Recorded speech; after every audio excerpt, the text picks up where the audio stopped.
Throughout the late 19th and into the 20th centuries, nations developed new naval technologies that led to the creation of ever larger ships. One of those types of ships was, of course, the battleship. Every naval power ranging from the United Kingdom to Japan was developing battleships. Even South American and Balkan nations were caught up in creating these colossal fighting machines. However, not every battleship created or idea developed was the best. In that same vein, already existing battleships might be used in another role, or other ships with battleship guns could be transformed. In today's video, we're going to look at 3 unique and some terrible ship designs. First up, we have a French battleship from the late 19th century, the Bouvet. She was a part of a larger class, dubbed the Fleet of Samples, as they were all slightly different from each other. In the late 1880s, the construction of battleships had been suspended and then resumed, with the powers at the time favoring the Génécole fleet composition that focused on smaller craft. Admiral Bouvet, the leader of the Génécole, was briefly Minister of the Navy, and cancelled the construction of battleships to focus on his preferred program of ships.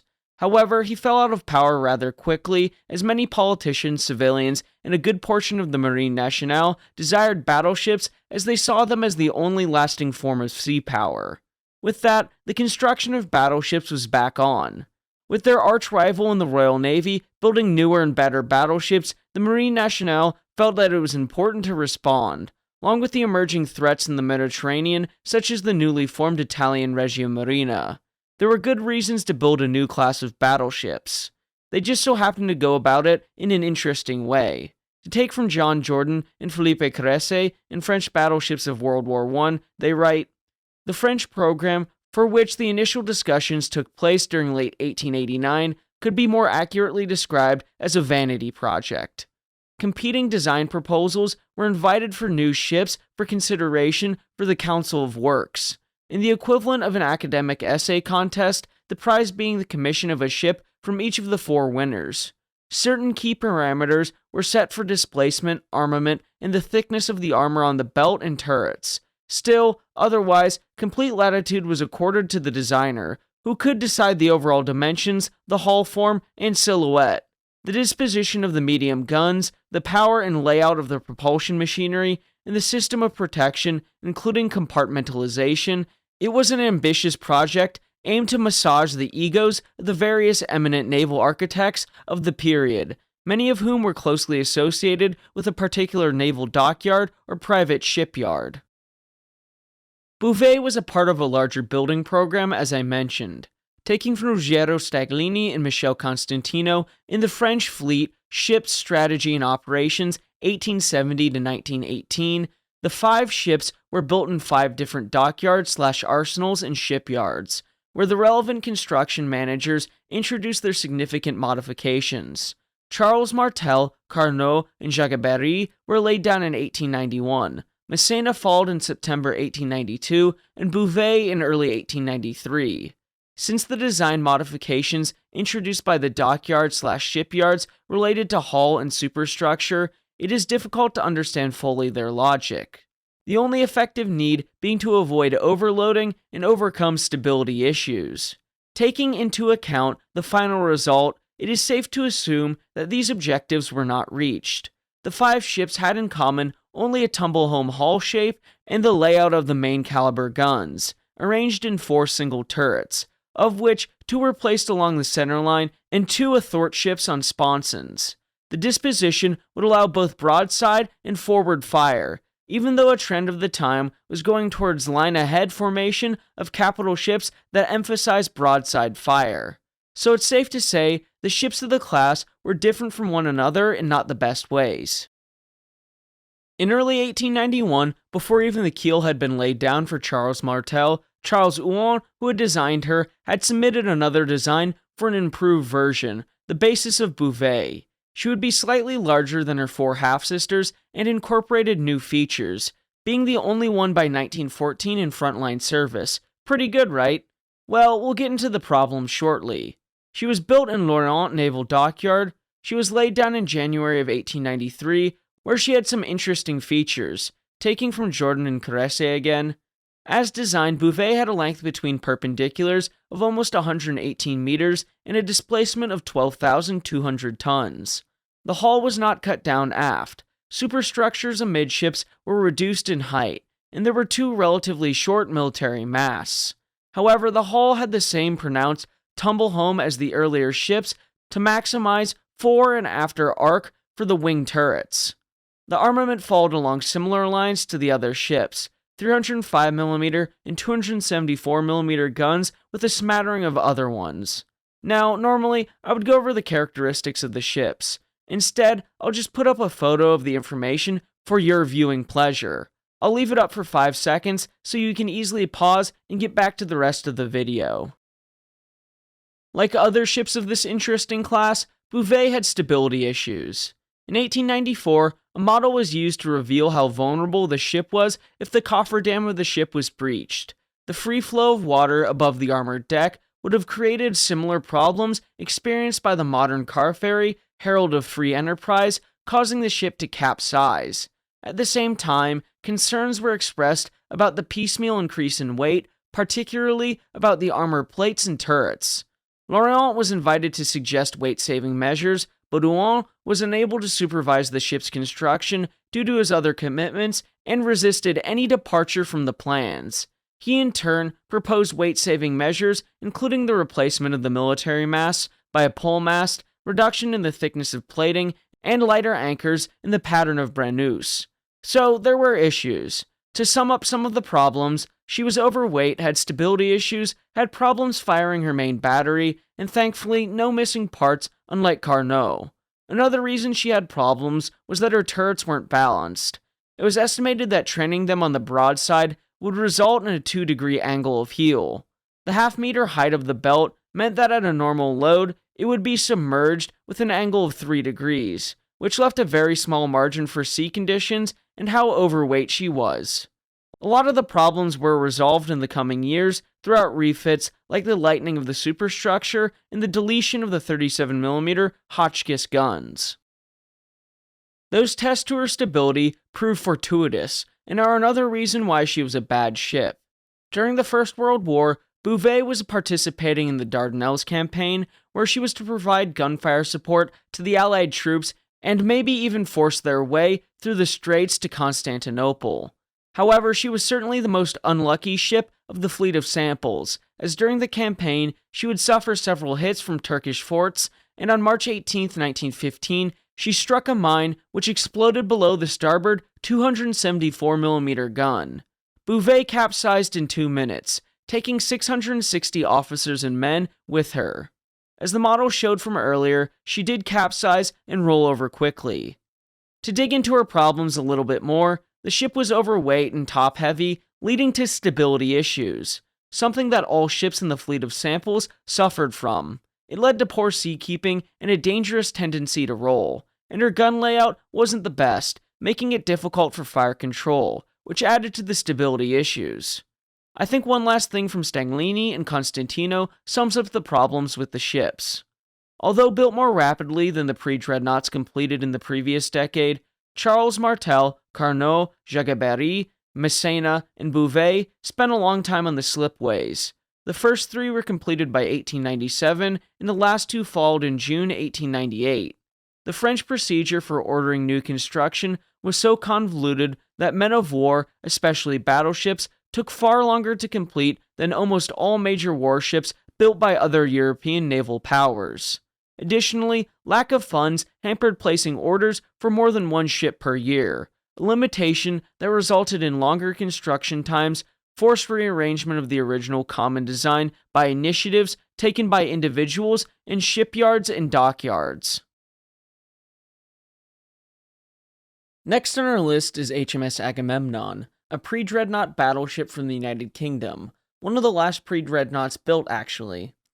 Nevertheless, the United Kingdom was looking for a suitable target ship, particularly the Commander-in-Chief of the Grand Fleet in September 1918, Admiral David Beatty, where R.A. Burt in his book British Battleships 1889 to 1904 writes, "On September 14, 1918, CNC David Beatty wrote to their lordships at the Admiralty explaining his theory that practical gunnery experience was required for many of the ships in the battle fleet, because they had not seen action, or had a chance to fire their guns at a suitable target even in practice shoots.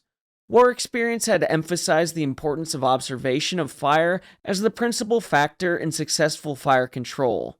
The newly introduced system of throw-off firing provides excellent practice for the control personnel in all respects except observation on fire, which is not furnished in a realistic manner during target firings under modern conditions.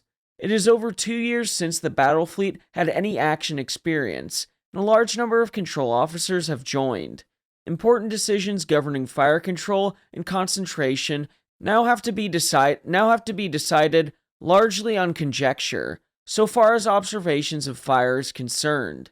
This leaves an element of doubt as to what is or is not practical under action conditions. It is therefore considered a matter of urgency that some practice in spotting against a ship target under realistic conditions should be afforded to control officers.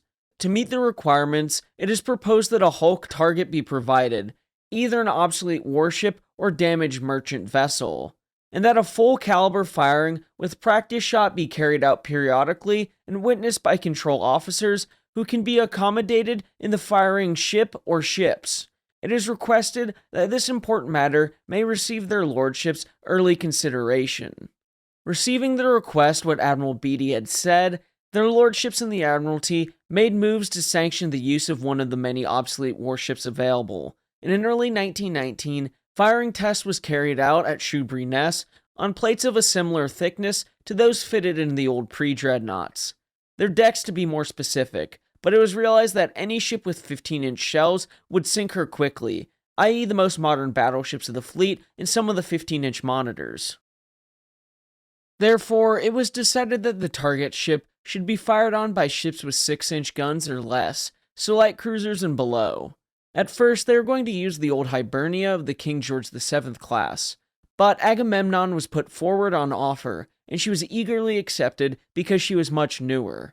Work proceeded on December 6, 1920. There were some issues they ran into when they were stripping the old battleship down. She wasn't going to be stable once they removed her 12-inch and 9.2-inch guns. To overcome this to some extent, they placed ballast in compartments below the main deck and filled others with cork for extra buoyancy. She was completely rewired for extra communication, and many electrical controls were placed all over the ship, as she was going to be wirelessly controlled at times, as befits the theme of the video. Thankfully, R.A. Burt lists out all of the changes the ship went under to be converted into a radio-controlled gunnery ship. Removal of all 12-inch guns and mountings, plus all hydraulic gear associated with them. Removal of all 9.2-inch guns and mountings, plus turrets and hydraulic gears. Removal of all 12-pounders and equipment. Removal of all coamings, unheated hatches, scuttles, and lifts. Open ports plated up after removal. Removal of all mess gear and spaces cleared. All CO2 machinery removed. All ventilation trunks were removed and plated up. Lower conning tower removed. 1,000 tons of ballast placed in various parts of the ship as seen necessary. All torpedo equipment removed. All refrigeration equipment removed.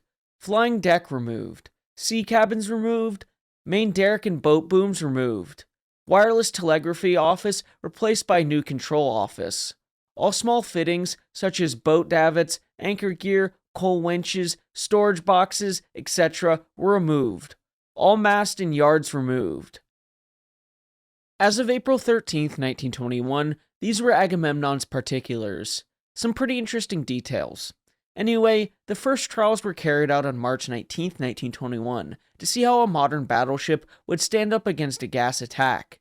However, there are very few records of this trial. Yet it appears the Admiralty found that crews of the upper decks might be at risk if a ship ran through a noxious cloud of gas, but Agamemnon wasn't properly sealed before the trials, so that accurate data couldn't be recorded. We're to take from R.A. Burt. On September 21, 1921, trials were carried out to ascertain the effect of machine gun fire from aircraft. It was appreciated that in such tests, conditions were artificially favorable to the attacking craft, as any modern warship would not just sit there in water and would certainly return any fire. Nevertheless, the test was to see if any of the personnel would be in danger in exposed areas. The trials showed that a modern, well-equipped squadron of aircraft with efficient machine guns could do no better than harass the ship. The plating, vertical, protecting exposed parts was thick and, at times, had been penetrated. The horizontal plating in had also been mutilated and in places penetrated, but at the expense of the bullets, which had been destroyed. Accordingly, it was agreed that future protection for bridge personnel should be confined to that area only and be at least an inch thick, which would give complete immunity. Later on, she was controlled by wireless and underwent a series of tests in which she was fired upon by 6-inch, 5.5-inch, and 4-inch shells. A total of 1,000 rounds of these various types were fired at her at a range of 14,000 yards, with only a total of 42 hits. Where Burt writes, most of the shells had hit broadside on and did not get past the upper deck, but were brought to a halt there. 3 rounds did penetrate the thin side plating below the upper deck, but the shells were broken up and did not penetrate the middle deck level. There seemed to be little damage in general. Where, interestingly enough, Renown and Repulse took shots at the gunnery target ship, which struck her as she was moving away. One struck over a beam, ripped up the wood, and scored the upper plating. Some fragments of the beam and plating did penetrate a thin bulkhead below this area. The other shell penetrated the upper deck over the washroom and the middle deck transverse bulkhead below before coming to a halt in the feed water tank. These 2 shells were not from their main battery weapons. If they had been, considerable damage would have been done to the ship, and a lot of attention was drawn to those areas of the ship in future tests. Where to close out this bit, we'll look at Burt again.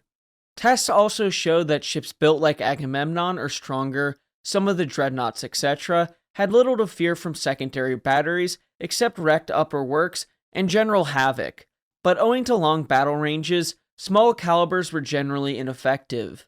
Agamemnon was used as a target ship until 1926 and then replaced by Centurion. Next, we have a weird class of ships, the Royal Navy's monitors, but in even weirder roles such as school ships or accommodation ships. Starting with Erebus, over the coming interwar years, both Erebus and her sister Terror were used for trial firings of their 15-inch armaments against battleships like Baden and other smaller armaments. In particular, in August 1921, Erebus badly mauled Baden with 14 shells off Isle White. So badly damaged was she that she was scuttled 6 days later.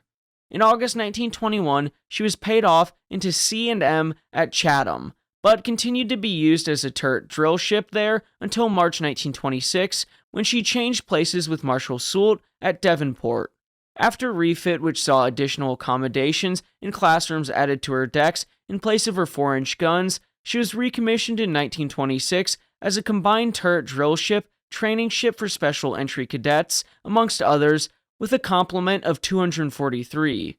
Her profile was a familiar sight to all naval personnel because after 7 years at Devonport, out in the stream, she transferred to Portsmouth in October 1933, replacing Terror as turret drill ship and harbor training ship, another ship taking over for her other duties. Just looking at this picture here, with the gym under her 15-inch turret, it just looks so odd. Another thing you should notice is that on the torpedo bulges, she had her boats and whatever else placed on them, which made for a convenient storage area. Another 15-inch monitor that had an interesting service following her active one was Marshal Ney, were to take from Ian Buxton and big gun monitors, design, construction, and operations 1914 to 1945. Marshal Ney was also put to good use after the war. Although nominally on the disposal list, in February 1919, she was the base ship for MLS at Queensborough in the Medway. In September, she moved back to Sheerness as an accommodation ship. She was sent round to Portsmouth in August 1920 to act as submarine school depot ship at Fort Blockhouse in place of the old cruiser Arrogant. For this role, she was completely disarmed and her tripod mast removed. On July 12, 1922, she arrived at Devonport to replace Harlech, originally the 1893 cruiser Cambrian, attached to the Stoker training establishment. She was renamed Vivid after the Royal Navy barracks, whose tender she officially was. She remained at Devonport for the rest of her service life, another 35 years. In her later years, she became almost unrecognizable as a former monitor, her forecastle deck being buried under a mass of huts providing additional accommodation. For most of this time, she remained in the dockyard, taking the parental name Drake in 1934. She saw out World War II, providing valuable accommodation when the barracks were bombed. She was renamed yet again in 1947, this time to Alonia II, as she formed part of the Stoker training establishment, which included the repair ship Alonia. She was finally disposed of in 1957, being handed over to Biscoe IV, which allocated her to T.W. Ward for scrapping at Milford Haven. Thus departed the least successful, but longest-lived of all the large monitors. Her sister Marshall Soult had something similar happen to her. It just had to wait a little bit of time. Following the outbreak of the Second World War, there was consideration for her to go back into service, but it was decided that, as poor of shape as she was, they were better off transferring her guns to a new ship. Once her guns were removed, she took up station as a base ship for naval trawlers in December 1940, providing administrative and maintenance facilities. Her armored decks proved to be a great air raid shelter, even receiving a bomb hit on March 11, 1941, but it was just splinter damage. She remained in this role until the end of the Second World War, being scrapped afterward. I still think her sorry state is something to comment on, with no turret structure, and look at all the buildings on her. I think she's pretty funny looking. The ships on this list just scratch the surface of ideas and/or unique conversions for battleships. Hopefully you found this look at these possibly weird and odd ships interesting. I always love looking at battleships or the monitors, and I think this is a good way for me to do so. Anyway, please remember to like and subscribe, as it'll help the channel to grow. Thank you all for watching, and until next time, my friends, have a great week.